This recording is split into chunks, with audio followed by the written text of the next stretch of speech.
Hörmətli xanımlar və bəylər, əziz dostlar, artıq məlumat verdiyimiz kimi bir neçə gündür ki, Avropanın siyasi mərkəzi sayılan Brüssel şəhərindəyəm. Burada ALDE'nin Avropanı qlobal güc mərkəzinə çevirmək şüarı altında keçirilən kongresində iştirak edirəm. Bu kongresdə çox sayılı siyasətçilər iştirak edir. Bir çox ölkələrin dövlət və siyasət xadimləri, yüksək dövlət vəzifəsində çalışan şəxslər, eyni zamanda çox sayılı nazirlər, Avropa Parlamentinin və Avropa ölkələri parlamentlərinin üzvləri iştirak edir. Burada həmçinin Sovet məkanından olan siyasi partiyaların rəhbərləri iştirak edir ki, biz burada Müsaad Partiyasını və Azərbaycanı təmsil edərək Azərbaycanın maraqlarına dair olan məsələləri burada irəlilətməyə, Azərbaycanın maraqlarına uyğun olan, eyni zamanda təmsil etdiyimiz siyasi düşərgənin maraqlarına uyğun olan məsələləri hədəfə alaraq bu prosesdə iştirak edirik.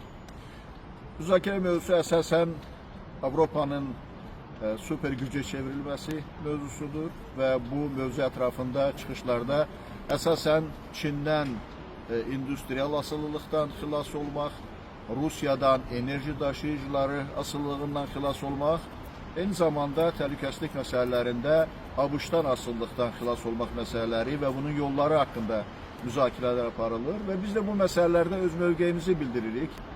Çünki məsələn Qərbin Rusiyanın enerji daşıyıcılarından asılı olmasının qarşısının alınmasında konkret olaraq Azərbaycanın ciddi bir rolu ola bilər. Azərbaycanın üzərindən keçən, yəni bizim üçün maraqlı olan ən vacib TAP layihələri, eyni zamanda Şərqlə Qərbi birləşdirən bir çox kommunikasiyalar Azərbaycan və Türkiyə üzərindən Avropaya çıxır. Biz bu məsələləri həm söhbət, həm görüşlərdə bu məsələlərdən danışırıq. Eyni zamanda kuluar söhbətlərində də bu məsələləri irəlilətməyə çalışırıq. Eyni zamanda burada Avropa İttifaqının xarici siyasətində prioritet məsələlərdən biri olan insan haqları məsələləri ətrafında da müzakirələr gedir.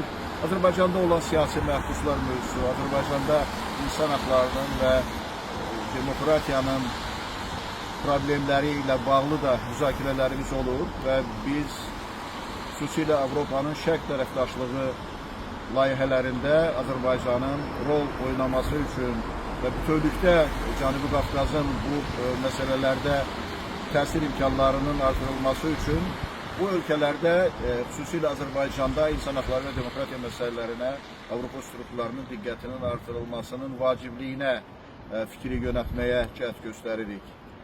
Tədbirimiz artıq 2 gündür ki, davam edir və burada hələk müzakirələrimiz bundan sonra da davam edəcək və çalışacağıq ki, əvvəl də qeyd etdiyim kimi Azərbaycanın maraqlarına uyğun olan, eyni zamanda təmsil etdiyimiz demokratik düşərgənin maraqlarına uyğun olan məsələlərlə bağlı öz mövqeyimizi Avropanın siyasətinə təsir etmək imkanına malik olan şəxslərlə müzakirə edək. Eyni zamanda postsovet məkanı ölkələrindən olan siyasi partiya rəhbərləri ilə, həmin dövlətləri təmsil edən şəxslərlə də biz regional problemlər ətrafında müzakirələr aparırıq və çalışırıq ki, burada olduğumuz müddətdə Azərbaycan üçün və bizim təmsil etdiyimiz siyasi düşərgə üçün faydalı işlər görək.